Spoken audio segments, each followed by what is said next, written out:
ก็คิดว่าจะพาไปย่างจงกรมอยู่แต่ว่าฟ้าบ่เปิดเนาะนี่อย่าคือฝนสิเข้าพายุสิลงพายุสิเข้าอย่าคือฝนสิตกก็เลยไปส่องเบิ่งฟ้าบ่เปิดปกติแล้วเดือนจะแจ้งในเมื่อใกล้จะฮอดวันเพ็ญแต่ว่าสภาพอากาศอุตุเหตุฤดูกาลยามฝนฟ้าบ่เปิดเดินก็บ่แจ้งเมื่อเดินบ่แจ้งแสงสว่างก็บ่หลายคันว่าเปรียบดังจิตใจของเฮาคือกันคันช่วงเวลาที่ถูกกิเลสครอบงำคือราคะโทสะโมหะครอบงำจิตใจก็เปรียบเหมือนพระจันทร์ที่ถูกบดบังด้วยหมู่เมฆจิตใจก็เศร้าหมองนี่คือกันพระจันทร์ปกติมันจะแจ้งในช่วงใกล้วันเพ็ญแต่ถูกบดบังด้วยหมู่เมฆก็เฮ็ดให้แสงของพระจันทร์เศร้าหมองบ่ส่องสว่างชั้นใดคือกันจิตใจของเราก็คือกันถ้ากิเลสเขาครอบงำกลุ่มลมแล้ว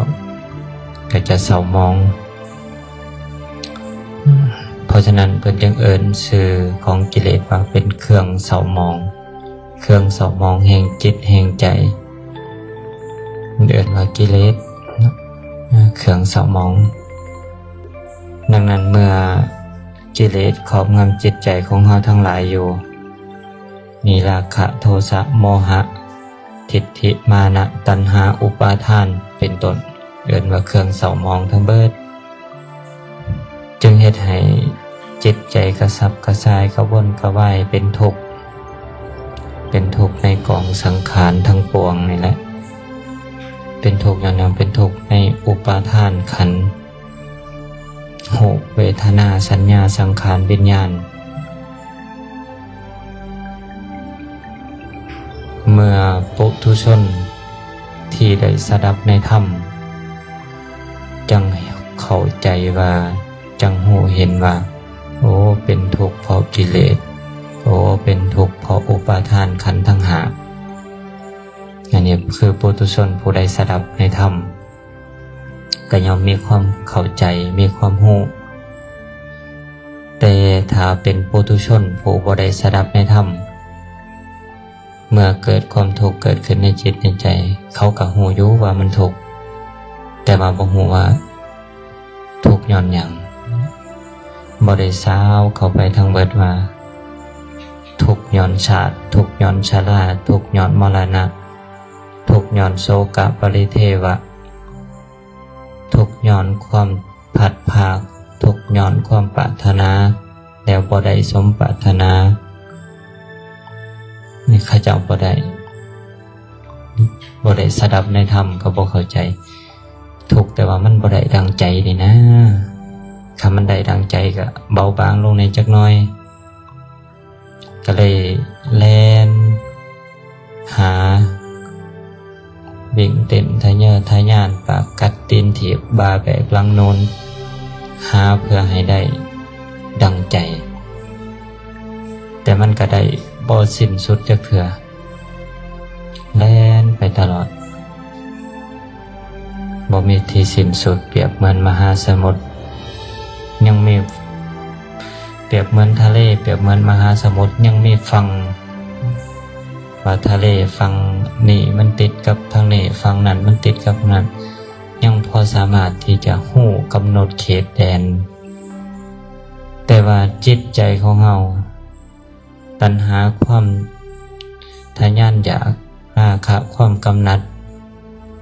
ฉันทะความพอใจราคะความเพลิดเพลินนันทิความเพลิดเพลินบ่กำหนดใดเลย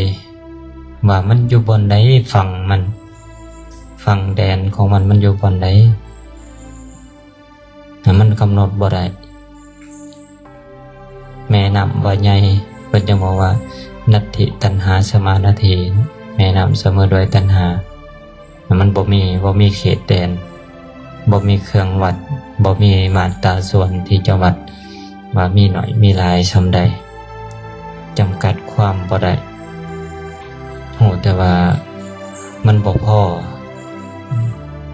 โหแต่ว่ามันบ่สิ้นสุดมันเบิ่งได้ยากฉะนั้นก็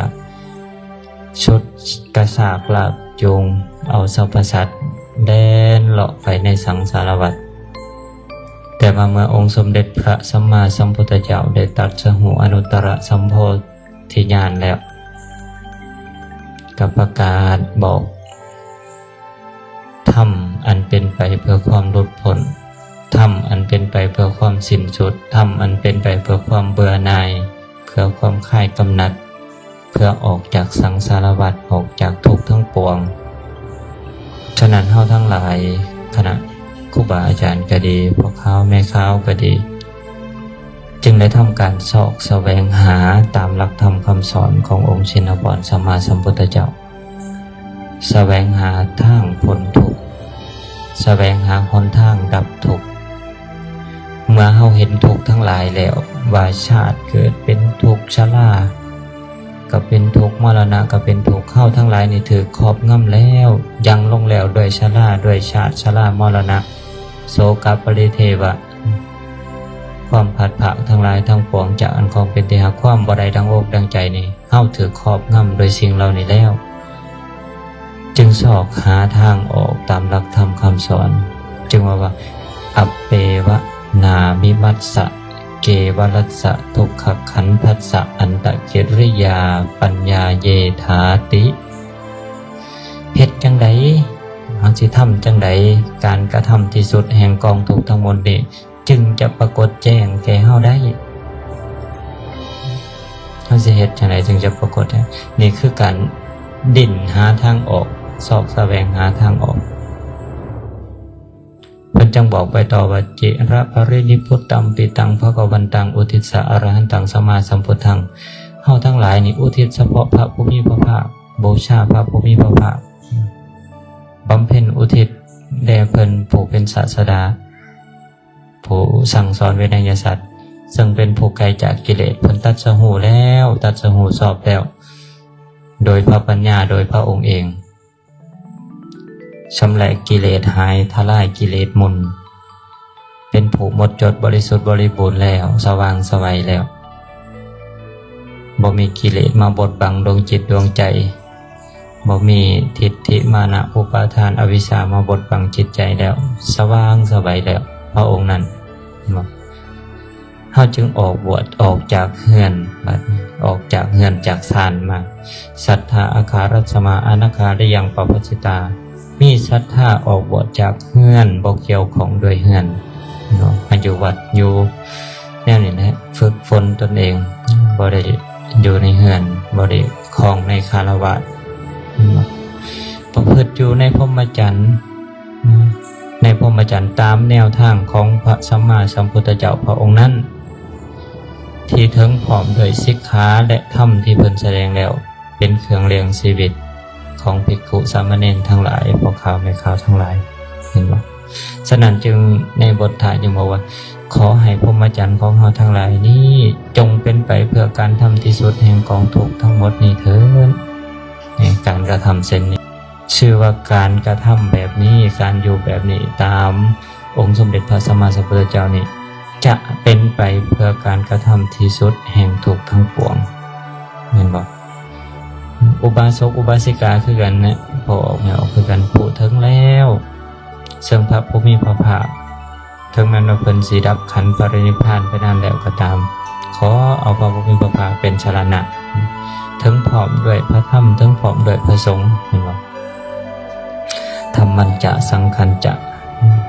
ตัสสะภะคะวะโตสาสนังยถาสติยถาพลังมนสิกโลมะอนุปติปัสสามะเฮาสิเฮ็ดในใจอยู่จะกระทำในใจอยู่เพื่อปฏิบัติตามอยู่ตามคำสั่งสอนของพระผู้มีพระภาคเจ้านั้นตามสติและกำลังนี่อันนี้คือฆราวาสตามสติและกำลังที่พอจะเฮ็ดได้ ก็เลยว่าสาโนปฏิปติขอให้ความปฏิบัตินั้นๆของเราทั้งหลายจงเป็นไปเพื่อการทำที่สุดแห่งกองทุกข์ทั้งหมดนี้เถิดปฏิบัติตามอยู่กระทำตามอยู่เหตุตามอยู่ตามคำสั่งสอนของพระผู้มีพระภาคดังนั้นจึงว่าพวกเราทั้งหลายได้เกิดมาพบพ่อได้เกิดมาเห็นพระพุทธศาสนาเห็นแนวทางคำสั่งสอนที่ยังมีอยู่ก็ถือว่าเป็นโชคดีเป็นโชคดีของพวกเราทั้งหลายที่ยังท่านพอหนทางที่จะออกจากทุกข์ทั้งปวงยังมีศาสนายังมีหลักธรรมคำสอนถึงแม้ว่าพระพุทธเจ้าสิเสด็จดับขันธ์ไปนานแล้วแต่คำสั่งสอนของเพิ่นยังอยู่พระธรรมยังอยู่สงฆ์สาวกสมมติสงฆ์ที่ยังสืบทอดสืบต่อส่งไว้ซึ่งคำพี่ส่งไว้ถึงหลักธรรมคำสั่งสอนของพระพุทธเจ้ายังอยู่ดังนั้นในยุคของเฮานี้จึงเป็นยุคที่ยังมีหลักธรรมคำสั่งสอนเป็นยุคที่พระพุทธศาสนายังมีอยู่อันนี้เป็นความโชคดีของเฮาเด้อเนาะที่ยังปรากฏอยู่เห็นบ่ในพระสุตตันตปิฎกขุททกนิกายเถระคาถาเล่มที่2ภาคที่3ตอนที่4หน้าที่226อัตถกถาจารย์โบราณอาจารย์เพิ่นได้สังวรรณาหรือว่าสรุปประมวลแห่งยุคของพระพุทธศาสนาไว้ปัตเตกาลัมหิปัจฉิเมในการภายหลังแต่สังขยานามานี้เพิ่นจะแบ่งยุคเป็น5ยุคจะแบ่งยุคศาสนาเป็น5ยุคคืออัตถกถาครูบาอาจารย์บางท่านบางองค์เพิ่นก็ว่าศาสนาจะมีอายุ 5,000 ปีก็จะอันตรธานเสื่อมไปตามกาลเวลาอยู่ใต้กฎของอนิจจังของพระไตรลักษณ์เป็นต้นดังนั้นเราจึงจะเห็นในการที่ครูบาอาจารย์เพิ่นแบ่งหรือว่าเพิ่นสังเกตยุคแต่ละยุค 5,000 ปีอาจารย์เพิ่นอาจจะแบ่งเป็น5ยุคในช่วงทำอิฐที่พระองค์สมเด็จพระสัมมาสัมพุทธเจ้าประกาศศาสนาเทศโปรดผู้นั้นเทศโปรดพญานี่กษัตริย์นั้นกษัตริย์นี่เจ้าข้องแคว้นนั้นแคว้นนี่เมืองนั้นเมืองนี้เทศโปรดกุดุมพีคือหบดียาจกทั้งหลายทั้งปวงให้ได้ดวงตาเห็นธรรมให้ได้บรรลุธรรมตัดกิเลสหายคลายกิเลสออกสำหรับกิเลสลดจากขันธสันดานยุคทำอีทเริ่มต้นเพิ่นเอิ้นว่ายุควิมุตติยุคแห่งการหลุดพ้นเนี่ยช่วง1,000 ปีทำอีทหลุดพ้นง่ายเฮาสังเกตเบิ่งเฮาอ่านเบิ่งคือจังในบทที่เฮาสาธยายประจำเลยสาธยายเรื่อยๆอธิตปริยายสูตรว่าด้วยของห่อนพระพุทธเจ้าแสดงสูตรนี้ในใกล้ๆกับแม่น้ำขยาพวกสดิน3พี่น้องที่บูชาไฟพวกมีศรัทธาในการบูชาไฟเชื่อว่าไฟเป็นสิ่งศักดิ์สิทธิ์สำหรับขยะทำพิธีบูชาไฟในสดินทั้ง3พี่น้องแต่ว่าชื่อของเพิ่นนี่ก็ลืมเนาะบ่เจอคือจังว่าปุรณกัสสปะใน3คน3อ้ายน้องผู้หนึ่งผู้อ้ายใหญ่มีบริวาร500อ้ายคนที่2มีบริวาร300ลูกศิษย์จังว่าเข้าใจความหมายใหญ่มีลูกศิษย์แล้วก็ผู้ที่3ก็มี200 ใช่ไหม บริวารเพิ่นน่าจะร่วมกันถึงโตของเสด็จนำแล้วเนาะจังร่วมกันเป็น1,600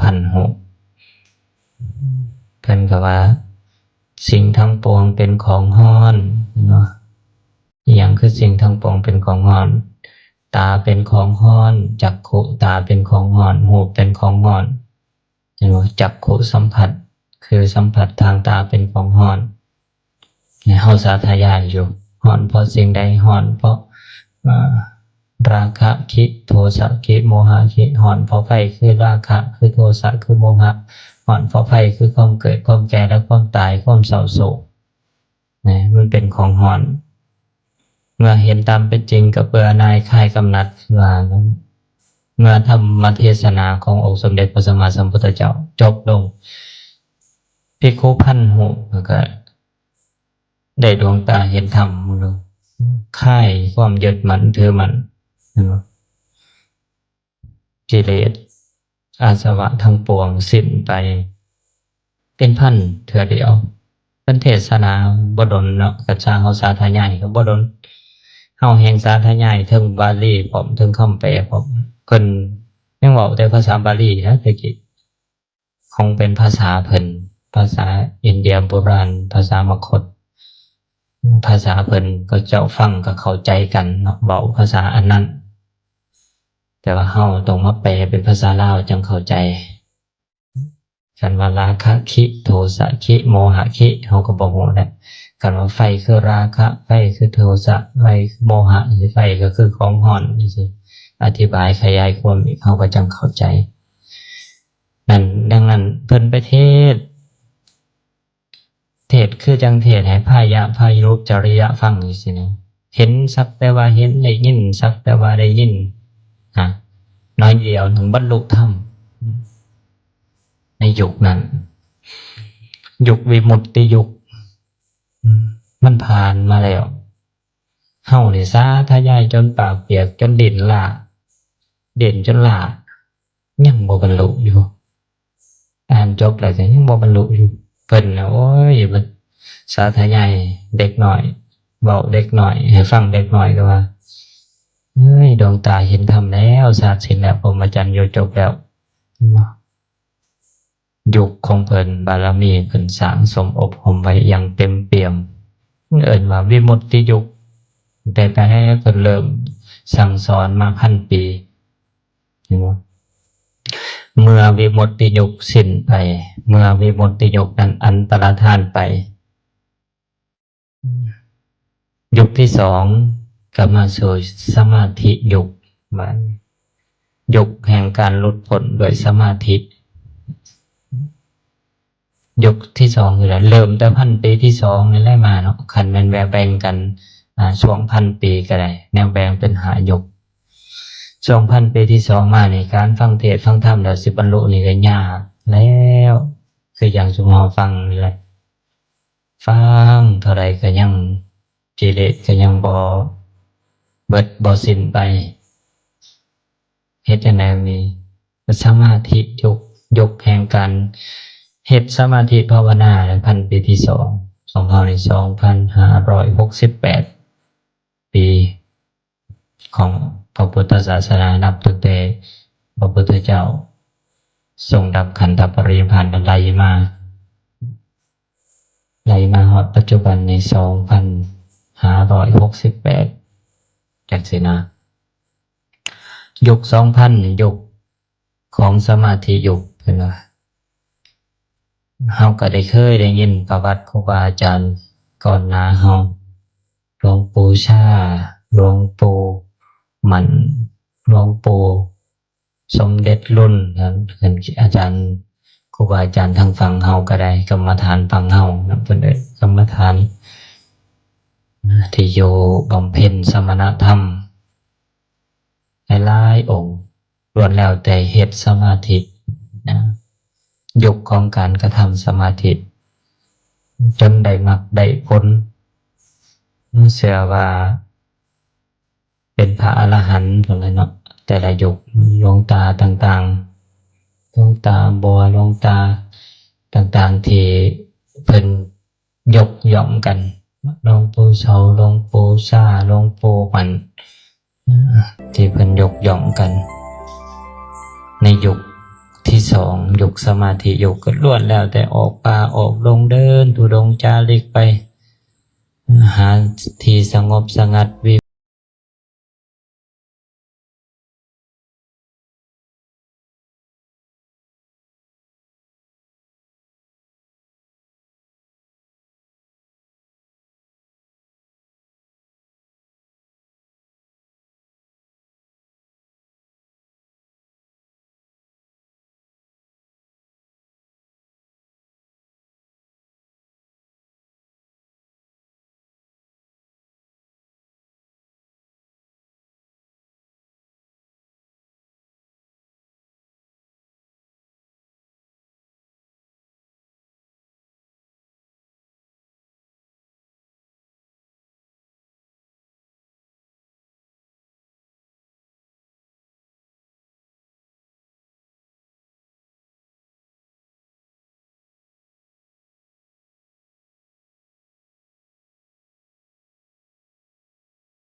หรือว่าจะยังอยู่จะเหลือหน่อยเหลือหลายส่ำใดก็ยังบ่แน่นอนฉะนั้นยุคเฮานี่ยังมีอยู่และฝ่าวเฮ็ดในช่วงที่มันยังอยู่มันยังบ่ทันละอันตรธานยังบ่ทันละสิ้นไปยังมีแนวทางอยู่ยังมีคนเอาสติปัฏฐาน4มาเทศน์มาเว้ายังมีผู้เอาการประพฤติปฏิบัติมาเทศน์มาสอนอยู่นี่ถือว่าเป็นความโชคดีในยุคนี้เกิดมายุคสมาธิยุคหลังจากที่ยุคสมาธิยุคอันตรธานไปได้บัดนี้มันจะเข้าสู่ยุคใดเข้าสู่ศีลยุคมันก็ยังแน่แต่การรักษาศีลสมาธิเบิดไปคนบ่อยากเฮ็ดแท้ขี้คร้านให้รักษาศีลแน่คันแม่ออกไปจำศีลก็ไปก็นอนคุยกันเขี่ยวหมากก็เมื่อมันบ่มีผู้พาเฮ็ดหรือว่ามันบ่อยากเฮ็ดมันจะสิเป็นอย่างไรแล้วเนาะก็จังถาเบิ่งไปแต่ว่ามาเฮ็ดมาซุมื้อนี้ก็อึดเลยยากเลยนะผู้ที่จะเฮ็ดจะทำแต่ทำไปฮอด 3,000 ปีนี้ปีที่ 3,000 ปลายไปนี่จักสิเป็นเท่าใดยังบ่สามารถที่จะคาดเดาอนาคตได้ฉะนั้นเพิ่นเอิ้นว่ายุคสมาธิยุคที่2วิมุตติยุคแล้วก็มาสมาธิยุคสมาธิยุคอันตรธานไปเบิดไปแต่จะมาเหลืออยู่ศีลยุคมันจะรักษาเพียงศีลเจริญสมาธิภาวนานี่น้อยหรือว่าบ่มีเลยจะรักษาแต่ศีลนั่นแหละเนาะคงไว้แต่ศีลพอได้เว้ากันสั่งสอนกันเทศน์กันเรื่องรักษาศีลบ่ต้องไปฮอดว่า 3,000 แล้วเนาะซุมื้อนี้ก็ได้คำว่าศีลนี่ก็ยังยากพอแห้งแล้วคนที่จะรักษาก็ได้ยังใกล้สิเบิดแล้วว่าซั่นซะคนที่จะตั้งใจรักษาศีลคนที่จะตั้งใจประพฤติศีลก็ดีบ่ว่าสิเป็นศีล5ก็ได้ศีล8ก็ได้ยากเลยบัดนี้เมื่อยกศีลยกหมดไปสิ้นไปอันตรธานไปมันจะเหลือยังอยู่บัดนี้ครูบาอาจารย์ก็ดีเมื่อศีลยกหมดไปอันตรธานไปก็จะเป็นช่วงที่เป็นสุตตะยุค สุดยกแห่งการศึกษาหำเฮียนซื่อๆครูบาอาจารย์ก็จะหำเฮียนซื่อๆเฮียนได้จะเป็นการยุคสุตตะยุคนะก็เป็นไปทีเดียวในสุตตะยุคก็มีผู้มีศีลที่บริสุทธิ์แต่ว่าจะประคับประคองในเรื่องของการศึกษาหำเฮียนปริยัติธรรมพหุสัจจะมันเป็นเพียงแต่การศึกษาไว้ศึกษาหำเฮียนสอนกันปริยัติธรรมเฮียนเอาซื่อๆบ่ได้รักษาเฮียนพหูสั่งสอนกันเฮียนกันจงไว้แต่ว่าบ่ได้รักษายุคศีลอายุก็เสื่อมไปเหลือแต่ปริยัติธรรมเหลือแต่การศึกษาหำเฮียนซื่อๆสมาธิแห่งบ่ต้องเว้าถึงอันนี้น่าจะเป็นพันปีที่สี่เนาะพันปีที่สี่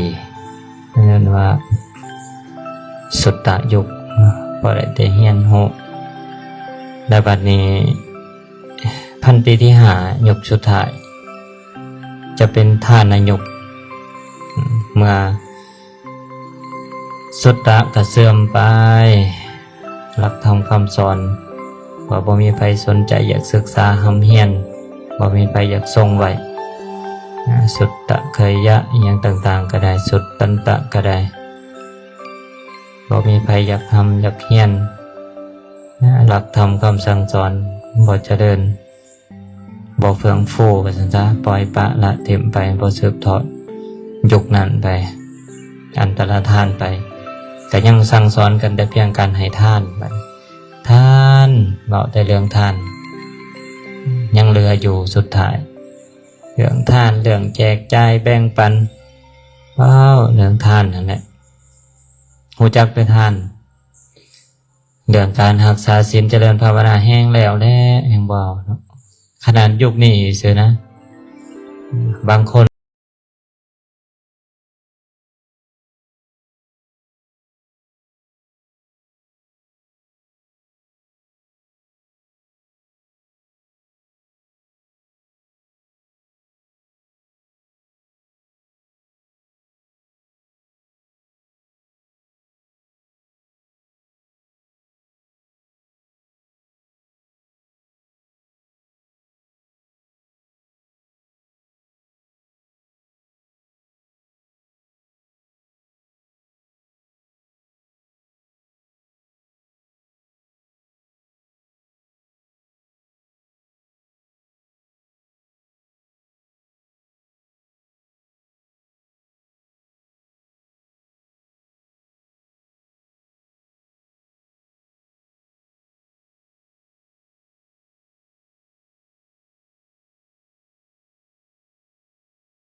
ในพระพุทธเจ้าทรงบอกไว้ทรงตรัสไว้ว่าเป็นเหตุแห่งการหลุดพ้นได้อีกอย่างหนึ่งคือการสาธยายธรรม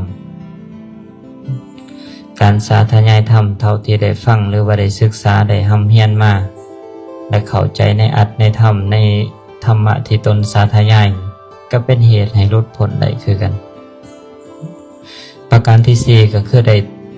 ตรึกตรองใครควรทำบางเทื่อเฮาสาธยายแล้ว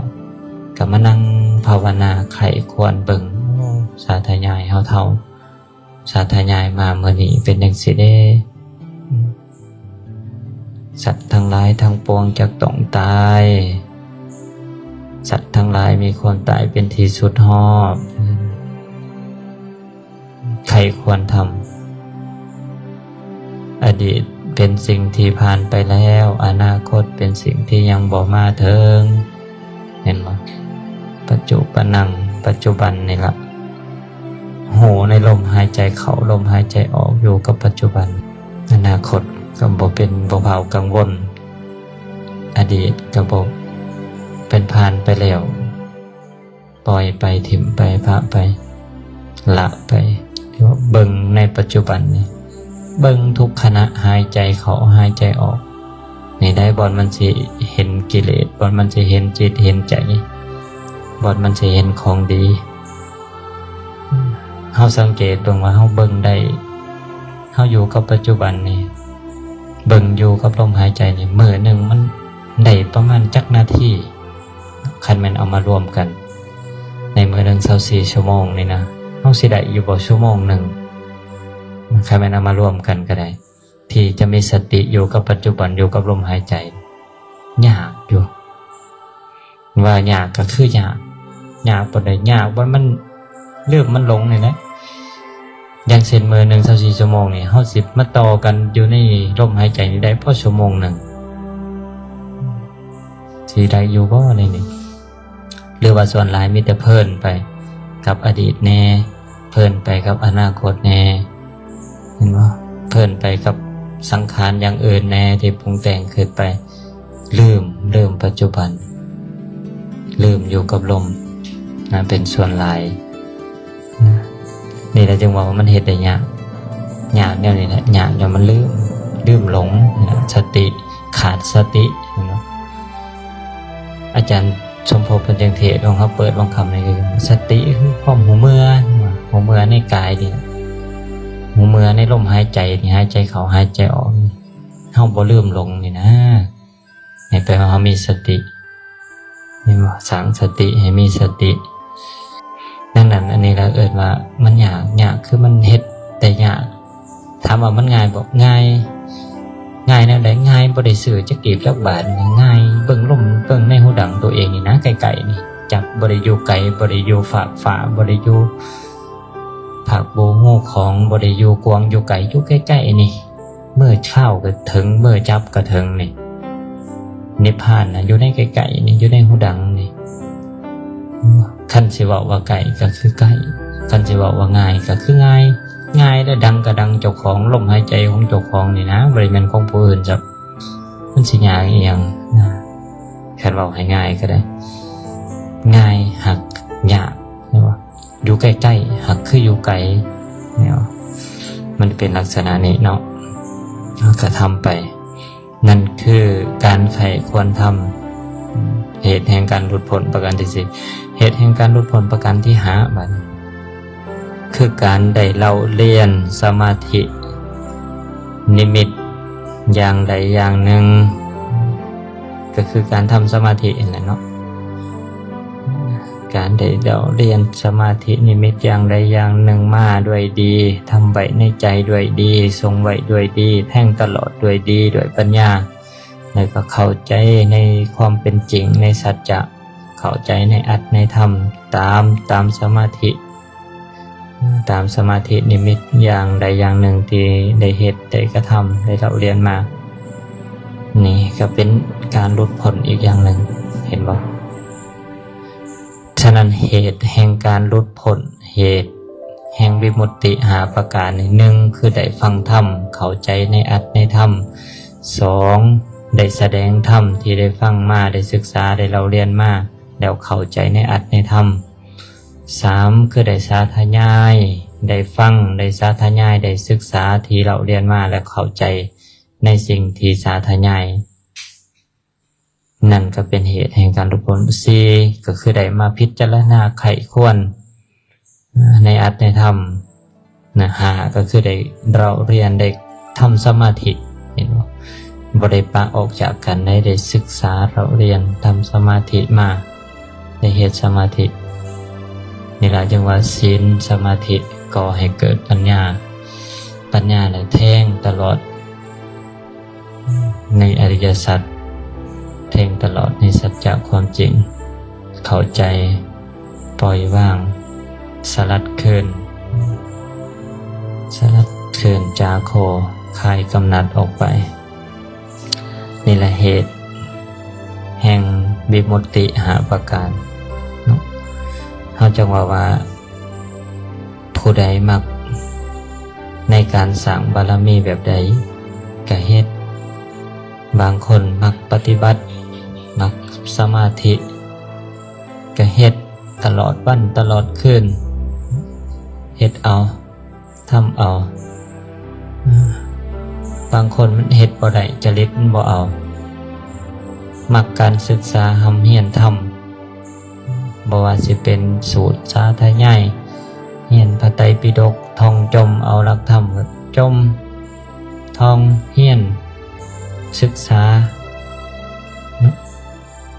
เฮ็ดคือกันบางคนเฮ็ดบ่ได้เฮียนก็บ่เอาสมองบ่เอาจมก็ลืมมันบ่เดินบ่ไหลมักเฮ็ดสมาธิก็เฮ็ดครูบาอาจารย์ก็เฮ็ดสมาธิก็ได้นั่งให้จริงบางคนเฮียนก็บ่เอาสมาธิก็บ่เอาด้วยสร้างบารมีซะก่อนพัฒนาศาสนาสร้างสาวรวัตถุรักษาศีลสร้างประโยชน์แก่ศาสนาเหตุการณ์ก่อสร้างได้บางองค์บางคนเฮ็ดได้เฮ็ดเวียกเบิดมื้อเบิดเว้นแดดๆก็เฮ็ดได้สูสนกลางคืนเฮ็ดจนดึกจนดื่นก็ได้คันสิให้ไปเฮ็ดสมาธิบ่ได้เลย2ชั่วโมงก็บ่เอาชั่วโมงนึงก็บ่ได้นั่ง30นาทีก็ยังบ่อยากแล้วมันบ่เอาทางนี้มันต่อต้านเพิ่นก็เฮ็ดงานก่อสร้างเฮ็ดจังว่าผู้ใดจริตมักเนาะบางคนก็เฮ็ดได้เบิดทุกทางก็เฮ็ดสมาธิแน่ศึกษาหำเฮียนแน่ท่องจมสาธยายแน่เหตุการณ์ก่อสร้างบารมีแน่วัดว่าศาสนาอุปถัมภ์คำสู่พุทธศาสนาสร้างบารมีไปก็เฮ็ดแบ่งเวลาเฮ็ดเอาได้เบิดทุกทางคันบ่เฮ็ดอย่างใดอย่างหนึ่งก็ให้มันได้อย่างใดอย่างหนึ่งดึงศักยภาพออกมาเฮ็ดเอาทำเอาเจริญเอานี่คือการกระทำบำเพ็ญหน้าที่เฮาทั้งหลายปรารถนาที่จะออกจากทุกข์แล้วแสวงหาความพ้นทุกข์แล้วก็ออกจากเฮือนมาเป็นบรรพชิตมาแล้วประพฤติปฏิบัติตามหลักธรรมคำสั่งสอนของพระสัมมาสัมพุทธเจ้าแต่ละยุคแต่ละสมัยแต่ละการที่ผ่านมาและก็ที่จะดำเนินไปเอากระบอกให้ฟังเป็นยุคจะน้อยยุคนี้เบิดยุคนี้หรือยุคนั้นสิมาต่อความอันตรธานไปเราก็ค่อยเห็นไปคือกูมือนี่แหละเห็นไปเบิ่งไปโลกที่มันเปลี่ยนแปลงไปตามกาลเวลาเปลี่ยนแปลงไปตามกฎของธรรมชาติกฎของความจริงกฎของพระไตรลักษณ์เราก็เห็นว่าโดยเหตุแห่งการหลุดพ้นเหตุแห่งวิมุตติเราก็เห็นคือกันเนาะเราจะบำเพ็ญเอาทั้งใดก็ได้เรามักฟังธรรมเราก็ฟังธรรมพิจารณาธรรมเข้าใจให้เข้าใจในอัตในธรรมสามารถที่จะเกิดปัญญาหลุดพ้นได้คือกัน มักกันศึกษาหำเฮียนแล้วไปแสดงธรรมศึกษาแล้วเพื่อแสดงธรรมเทศนาธรรมจำแนกแจกแจงอัตถพยัญชนะให้เข้าใจทั้งตัวเองและผู้อื่นเมื่อตัวเองและผู้อื่นเข้าใจก็เป็นเหตุเป็นปัจจัยให้บรรลุธรรมได้คือกันเมื่อบ่ได้เท่านั้นก็ได้สาธยายสวดสาธยายศึกษาหำเฮียนพระไตรปิฎกท่องจำจื้อจำไว้สาธยายคำแปลหลักธรรมคำสั่งสอนเข้าใจก็ได้คือกันหลุดพ้นได้คือกันสัตว์ก็ไข้ควรพิจารณาไข้ควรแห่งบทแห่งธรรมทั้งหลายทั้งปวงที่ได้สาธยายมาที่ได้ฟังมาที่ได้ศึกษาหำเฮียนมาได้ยินได้ฟังมาแล้วก็มาไข้ควรพิจารณาเนื้อธรรมให้เข้าใจในธรรมก็เป็นเหตุให้หลุดพ้นได้คือกันประการที่หาก็ได้ทำเฮียนสมาธิมาก็เฮ็ดสมาธิเจริญสมาธิคือดังเฮาเฮ็ดกันนี่แหละก็เป็นเหตุเป็นปัจจัยให้เฮาถึงพร้อมด้วยความหลุดพ้นถึงพร้อมด้วยความเบื่อหน่ายคลายกำหนัดถึงพร้อมโดยการทำลายอาสวะให้สิ้นไปได้คือกันนี่ก็คือเหตุหาประการแห่งวิมุตติเอากระทำเอาบำเพ็ญเอาเฮ็ดเอาทำเอาตามสมควรแก่ธรรมสมควรแก่กำลังสมควรแก่กาลโอกาสของเฮาที่จะพึงทำได้ที่จะพึงเฮ็ดได้ช่วงเวลาก็มีบ่หลายในที่นี้หมายถึงหนึ่งก็มีช่วงที่เราเฮ็ดประจำอยู่ประจำก็ช่วงในพรรษา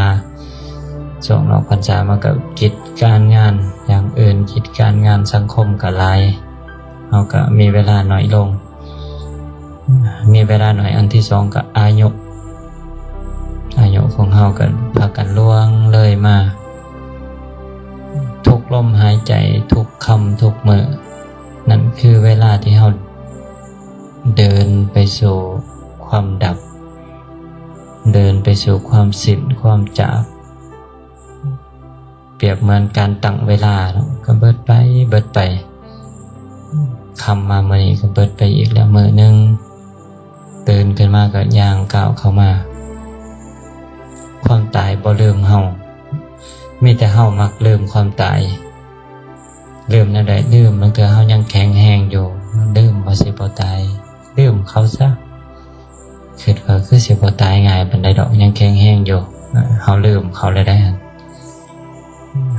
ยังมีชีวิตอยู่ยืนยาวอยู่ว่านะก็ยังสิบ่ตายง่ายดอกเฮาลืมความตายด้วยอิริยาบถ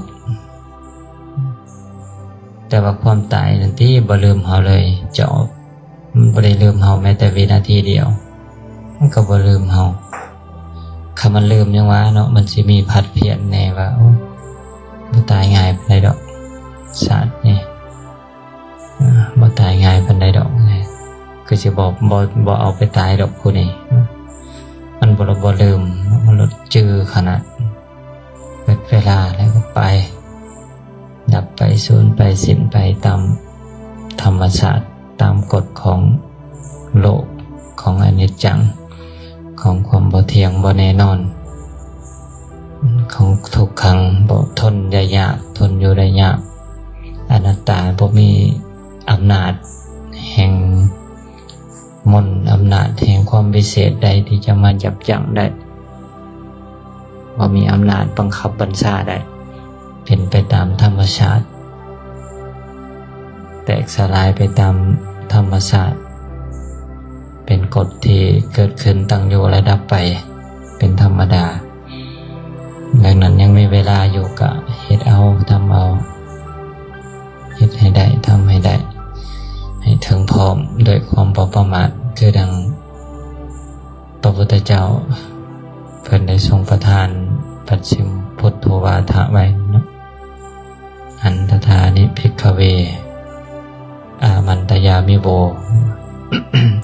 สังขารทั้งหลายก็มีความเสื่อมไปสิ้นไปเป็นธรรมดาจงทำประโยชน์ให้ถึงพร้อมด้วยความบ่ประมาท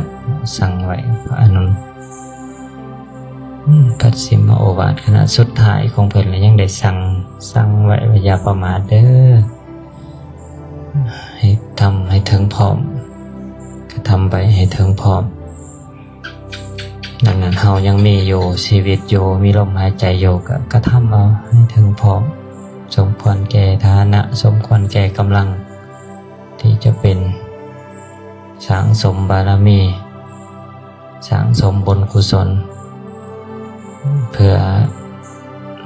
ความสิ้นไปเสื่อมไปสูญไปก็ยังพอมีเสบียงบุญยังมีบารมีที่เฮ็ดที่ทำไว้ยังเลยเอาไปต่อยอดอีกขันมันบ่เบิดกิเลสในชาตินี้ก็ไปต่อยอดอีก